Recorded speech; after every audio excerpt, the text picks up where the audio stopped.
It's Tom Cruise versus Keanu Reeves, Ethan Hunt versus John Wick. In honor of Dead Reckoning Part 1, today we're doing a combined franchise tier list and pitting John Wick against Mission Impossible. Let's do it.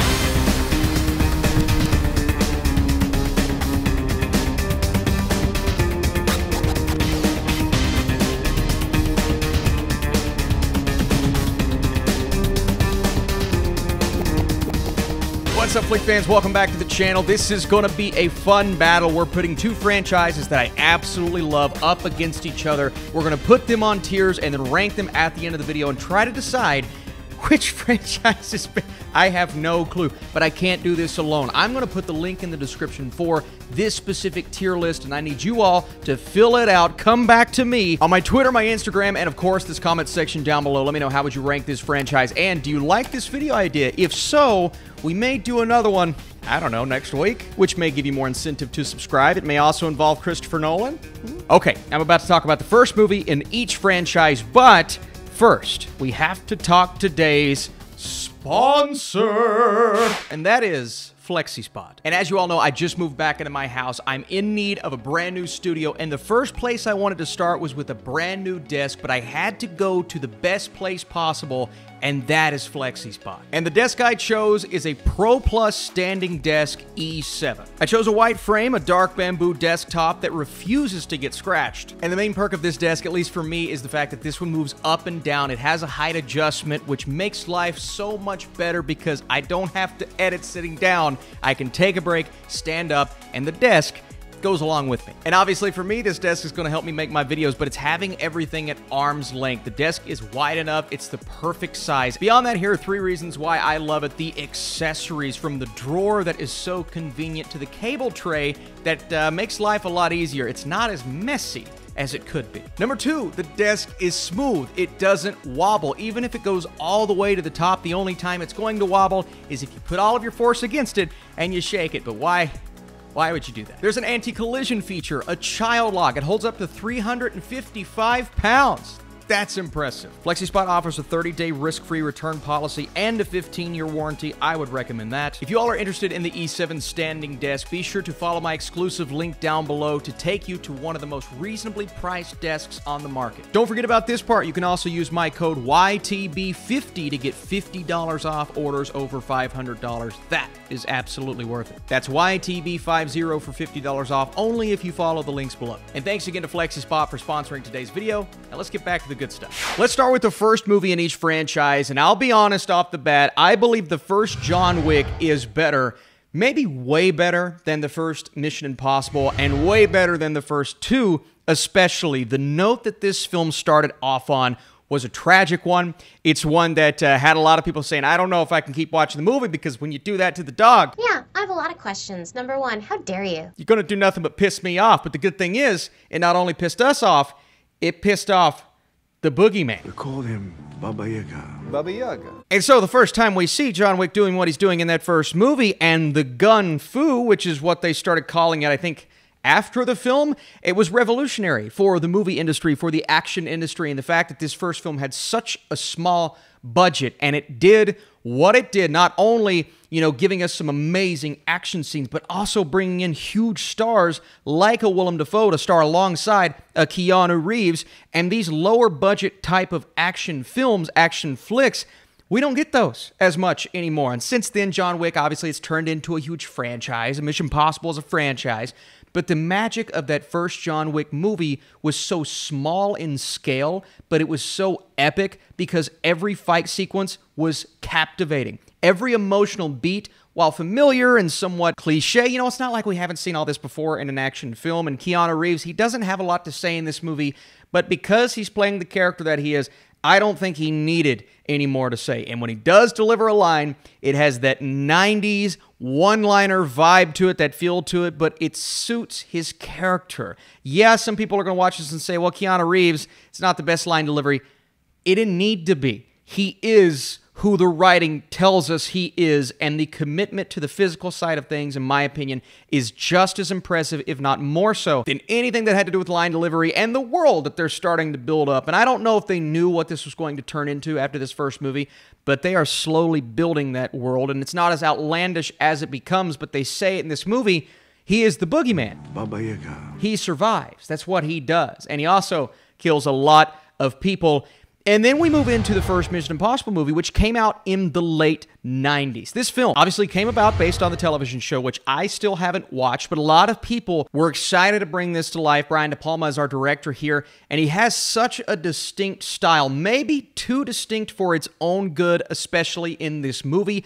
I'm not overly in love with some of the shots that we get in this film, but there are others, including one sequence, this one, that is just masterfully filmed. And not only is this filmed extremely well, but there are twists and turns. And it's the first Mission Impossible movie, so they're not going to be the most extravagant. But I look at that opening sequence, what happens to Hunt's team, how he gets pushed into this in the first place, and that in itself is awesome. It's the ultimate mission, and it got the movie started off on the perfect note. You compare De Palma to Chad Stahelski and David Leitch, who both, well, they've carved a name for themselves firmly in the action genre because what they did. And De Palma hasn't made a name for himself in one specific genre like that, but there is a wide range of what he brings to this first Mission Impossible movie, and you know, it's not as action-heavy. It's obviously much more firmly in the spy genre. As we move into the second and third acts of the first Mission Impossible movie, it becomes much more bland compared to that opening and that awesome first act. I was so invested, but every time I go back and revisit this movie, I find myself less interested in that second act. So by the time we come into the third and things start to ramp up and elevate again, we're introduced to kind of a new type of team, and what Ethan Hunt has to go through is great. And I mentioned that sequence. It's really good, but I don't find the story as a whole and the characters as a whole to be as interesting or as entertaining or as action-packed as the first John Wick. And you're asking yourself, Austin, why are you comparing these anyways? It's franchise wars, man. I'm going to go John Wick Chapter 1, not official title, but John Wick on the awesome tier, and the first Mission Impossible on the good tier. I think some really great moments in it, but overall, I think just a good movie. We go from Mission Impossible 1 to Mission Impossible 2, and John Woo brings such a distinct, cheesy, late 90s style to the Mission Impossible franchise that on paper sounds like it's going to be really fun, really cool, and really stylistic. And there are sequences in this film, absolutely. First of all, you have Tom Cruise and his hair. Dear God, it's beautiful. But the motorcycle sequence, we've seen similar things before in other Mission Impossible movies even. It's fun, it's entertaining, you get the slow motion sequences, lots of slow motion in this movie. Way too much slow motion in this movie, too, where it starts to become even overly ridiculous compared to the first Mission Impossible movie. And not that the franchise lost its magic completely at this point, and I didn't see the film when it came out, but when I first saw Mission Impossible 2, I'm thinking, all right, what are we doing? What are we doing here? Why did we switch it up so much? And it almost felt like we lost the heart of what happened in the first Mission Impossible movie. Don't get me wrong. I love some Tandy Newton. I love some Ving Rhames. They're both really good, especially Rhames and his relationship, Luther's relationship with Ethan Hunt. The beginning of what we see, especially in the latest films, it's beautiful to watch. And he made some of these moments way more entertaining than they could have been. But the overall story, the plot, I wasn't invested in. And you know, going back and rewatching it this past week, I'm thinking, man, not only is there only one or two sequences in here that works, but I just don't care about this story at all. So, it's going to shock a lot of people. I'm putting Mission Impossible 2 on the bad tier. I wanted the meh tier. I don't like this film. Now, John Wick 2, on the other hand, is not as big of a step down as the original, although I would say it may not be as good. It's bigger. There's a bounty on John Wick's head this time around, and you have a cast that comes in full of very recognizable names and actors, from Common to Ruby Rose, and of course, Lawrence Fishburne, who delivers the best lines ever in this franchise. But here's where we start to build out this world a little bit more, and at the beginning of this movie, he has to go and do something for someone. He owes them, but now that someone is kind of turning against John Wick, and we know we don't do that. That's not smart. What is wrong with you? This is also the point in the franchise where some people started to check out, and understandably so, right? It's not on a Fast and Furious level of ridiculousness, but when John Wick and Common's character are kind of just walking through the subway and casually shooting at each other, and nobody seems to look around or notice, it can get a little ridiculous, but it's also just the world that they're establishing and building, and it gets more ridiculous as it goes, but suspension of disbelief, right? We understand that these are the rules that are being written, not as simple as the first movie, but still really entertaining. And again, I look at the action sequences here, specifically the gun sequences, maybe more so in this film than any other movie when he's going through the corridors and he has specific guns for specific duties, and you know, again, the attention to detail, which I didn't talk about before, just the way that they reload, the fact that it's all authentic. You watch the behind-the-scenes videos, and Commons Cassian, Santino, it's some pretty decent villains. Not as entertaining as the first movie in terms of the villainous presence and the monologues. They're just not present as much in this one, but still really entertaining, and I thought this was a great sequel to an already awesome first film. Then we get to Mission Impossibles 3 and 4, it's like, how are we going to get this thing back on track, where John Wick, the quality is staying the same from movie 1 to movie 2. Mission Impossible, in my opinion, went from a good film to a bad film, and so how are you going to elevate that? Raise the stakes, raise the game. Well, you bring in J.J. Abrams as a director. You start everything out on a simple note, this relationship with Michelle Monaghan's character, and things are going good for Ethan Hunt, but you know he's going to get dragged back into the fight. You know that because the first scene in this film is showing us what's going to happen a little later, the tragedy behind that moment and the emotion from both Ethan Hunt and our villain in Owen, played by Philip Seymour Hoffman. And while J.J. Abrams does a nice job with this film, I believe some moments are a little overly cheesy, kind of like Mission Impossible 2, and the third act just doesn't have that knockout punch that other scenes and sequences in the film do, specifically when Philip Seymour Hoffman is delivering a line, but his monologues all throughout the movie, and the sequence where he goes into the bathroom. There are two Philip Seymour Hoffmans, and you can't get better than two Philip Seymour Hoffmans. We know one is Ethan Hunt, but his performance in this movie is legendary. This is one of the best villainous performances, the best in this franchise. It's not clear-cut, but obviously he's going to elevate the movie because of that. But also, he provides this antagonist, this villainous presence for Ethan Hunt that we haven't seen yet in the Mission Impossible movies. Whoever she is, I'm going to find her, and then I'm going to kill you right in front of her. And there's a point in the film where we're like, what is Ethan going to do? He cannot defeat this guy who will just do anything to make Ethan Hunt suffer. And that's amazing. That's what you want as a villain, right? I enjoy the rest of the film and what he has to go through, what he has to do in this movie, the rabbit's foot, right? Every movie has a rabbit's foot, but in this movie, it's called the rabbit's foot. We still don't really know. I mean, it's all silliness. In the Mission Impossible franchise, it's nuclear codes, warfare. They have something that we want, and that's not as important in this film. What's important is that villainous performance from Philip Seymour Hoffman and a really good protagonist from Tom Cruise and that love interest, and you have a reason to fight in this film. So that elevates Mission Impossible 3. And while I do think Abrams' filmmaking isn't the greatest in the franchise, it's rock solid. Solid enough to put this movie on the great tier. And that is followed up by Mission Impossible Ghost Protocol, bringing in Brad Bird, who directed The Incredibles. So already spending time in the spy genre, knowing he's going to bring some magic to this movie. But we all know what the magic moment in this film is. The Burj Khalifa scene from Mission Impossible 4 in Dubai is one of the most impressive, thrilling sequences I have ever seen. I was fortunate enough to watch this movie in the theater. And to be honest with you, I had only seen Mission Impossible 3 at that point, so I wasn't fully familiar with the entire backstory, but it didn't matter.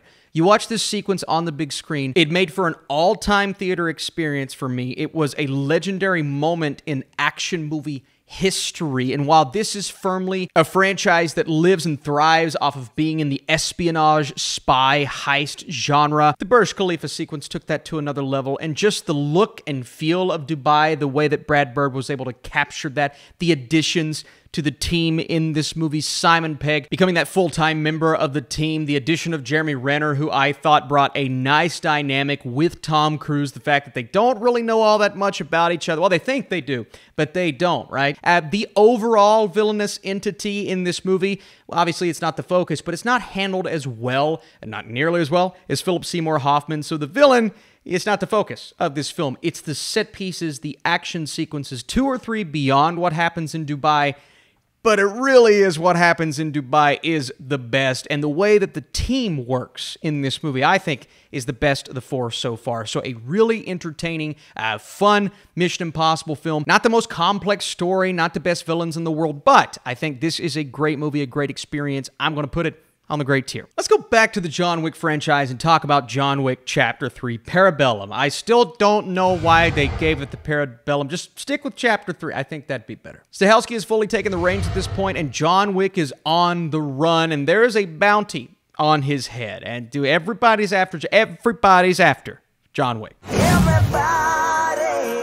We are fleshing out the Continental. We're learning more about this world. We get wild sequences, starting out really strong with my guy Boban and the library sequence, followed up by the knife-throwing sequence. And there are just action scene sequences that stand out in my head like, oh, that was great, that was amazing, that was fun. This movie is a freaking blast. Now, for some people, they're going to watch this and say, well, it's going a little too far off the rails. And when he goes to visit Halle Berry and that side of things, and I liked her presence in this film, don't get me wrong, but it does kind of take away from the magic of what's happening near the Continental that we know and love. At the same time, we still get some great action scenes when he goes out and does that. We still get Ian McShane, Lawrence Fishburne, Lance Reddick, and I love that side of things. It's one of my favorite aspects of this franchise because we're learning more about how the Continental works, and the rules are great. And when John Wick goes back and they have to fight from the inside, and those sequences of him getting the tuxedo on and figuring out what gun, the guns, lots of guns, and I'm like, yes, kill him, John. That's why he's the GOAT! The GOAT! Aisha Kate Dillon plays the adjudicator.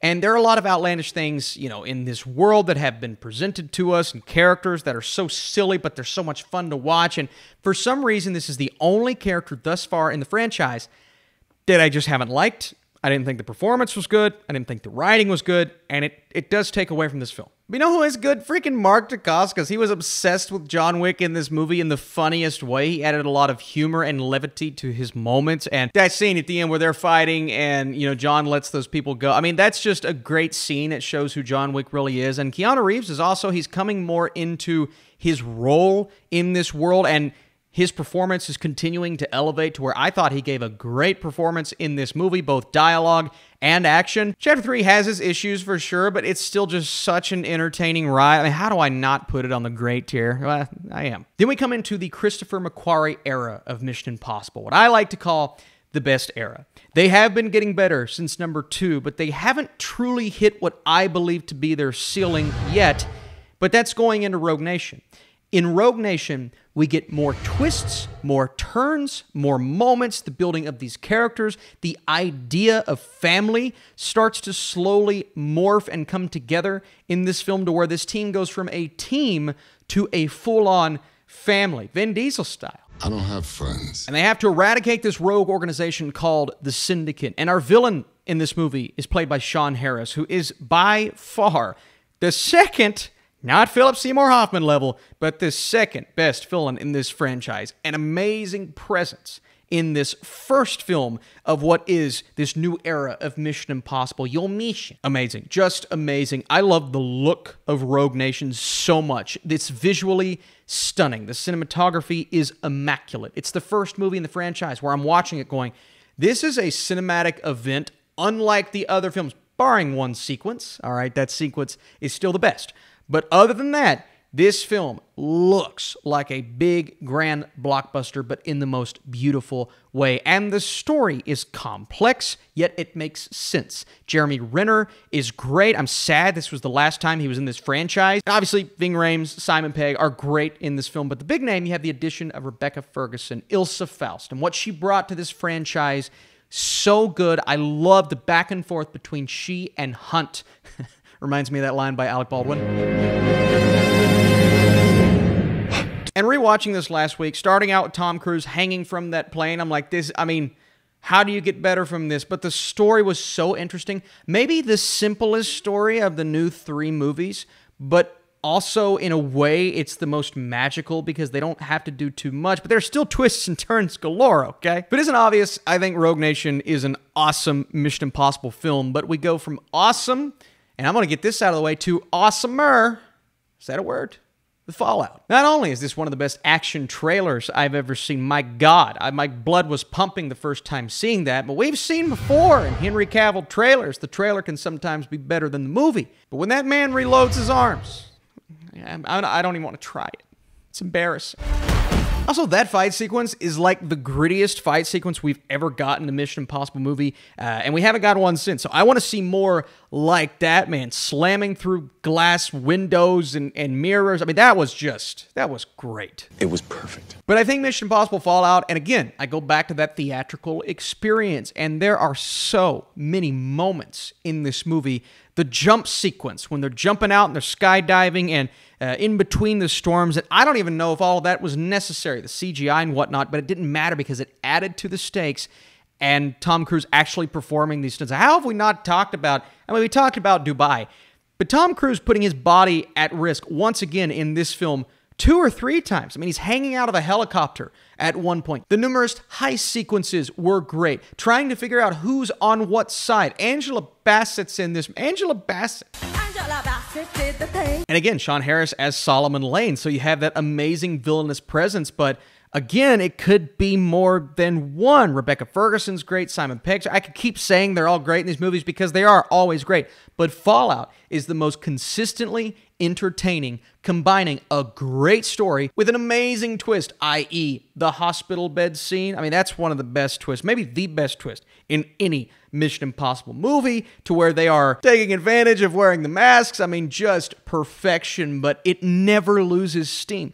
It builds to a third act that provides the ultimate payoff, and we're going back to that relationship with Michelle Monaghan, bringing that storyline back into it, and Fallout is the best mixture of all of the concepts and storylines that have worked and will work in the Mission Impossible franchise. And this is not only on the awesome tier. This is an all-timer for me. This is one of the best action films I believe ever made, and one of the coolest movies I've ever seen on the big screen. It's going on the all-time tier, and I feel great about it.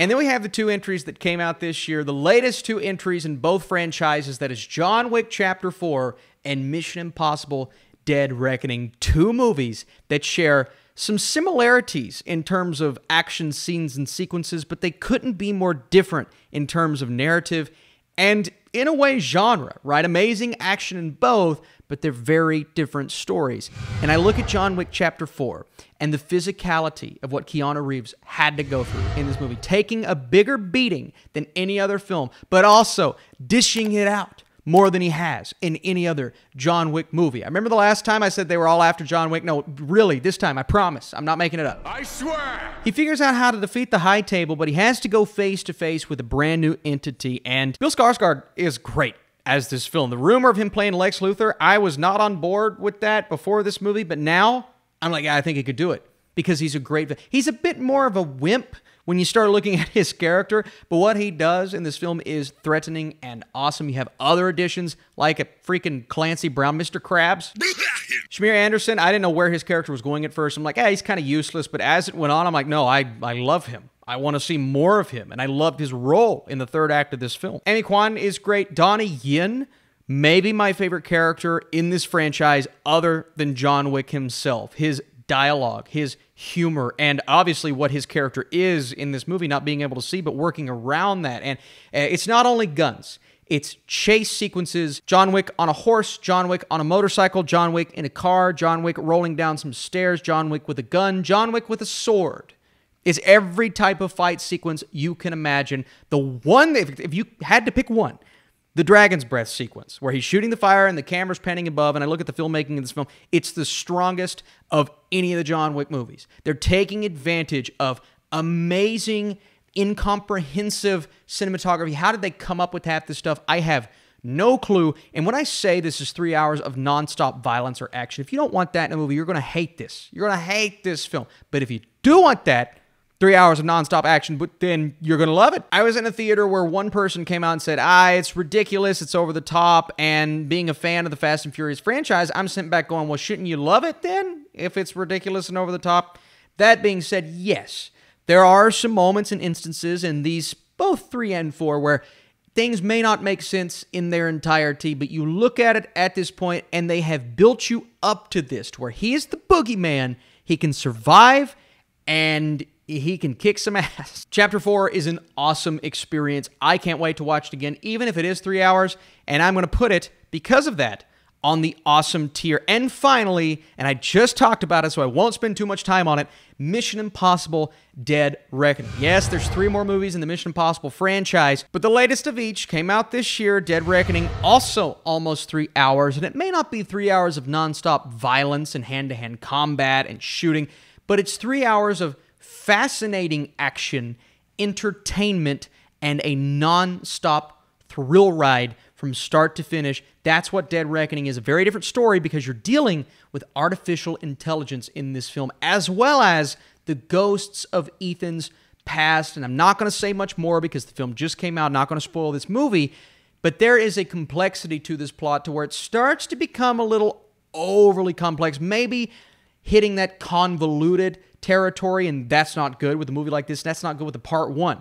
And other people are going to take issue with the fact that it is a part 1, right? But I believe there's a nice arc for almost every character, especially Ethan Hunt from start to finish.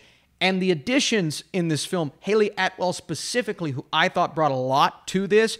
You have the other characters that we know and love, Simon Pegg, Rebecca Ferguson, Ving Rhames, who's like the ultimate friend in this. I mean, there's so many moments. And again, it's the sequences, specifically what we get in the third act with the train and then the huge stunt that they've been marketing building up to the train sequence, but also the airport sequence, which I thought was really creative and inventive. And again, there's one scene in particular that rubbed me the wrong way. It's a lot of exposition in that moment. I'm like, we don't need this. We don't need this, especially in this movie, especially in part 1.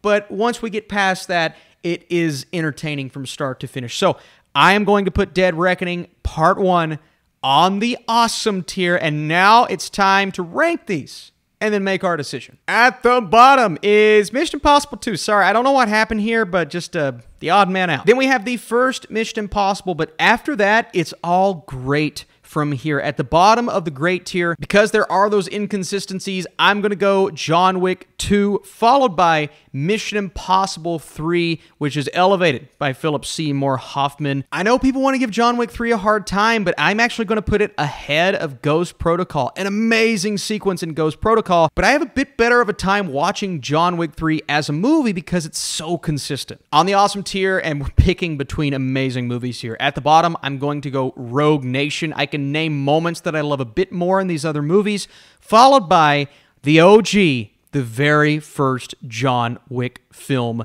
Then we have 2 movies that just came out this year. What am I going to put ahead of the other?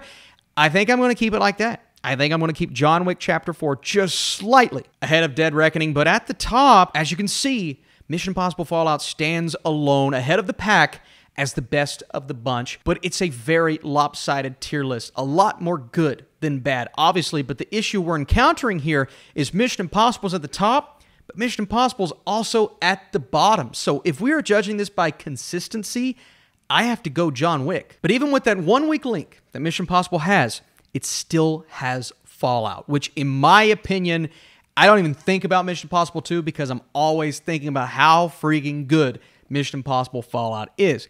And then you look at those other 2 tiers, great and awesome, 2 movies of each franchise on both tiers. That's, first of all, ridiculous, but that's also very consistent. And Mission Impossible movies that are great or higher, it's the most recent one, so the franchise has been elevating in quality. It's not stayed the same. All right, because of everything I've said today, I'm looking at consistency. I'm looking at the fact that it's gotten better over time. Yes, there are more movies, but I'm not looking at that. And the idea of it having the best film of any of them and one that is on my top 25-ish, top 30 all-time movies list, one of the best experiences I've ever had in the cinema, I'm giving the edge, the win, ever so slightly to Mission Impossible as a franchise. Yeah, you're looking at Mission Impossible 2 and going, Austin, what are you doing? John Wick is way more consistent, but Mission Impossible has gotten better, and just the way that I feel about Fallout. But I don't think either of these franchises are done yet. The next film in both could sink the ship or make them all that much better. Please let me know your thoughts down below. What is your list? What did you think of this video? If you enjoyed it and you want to drop a like down below, that would be amazing.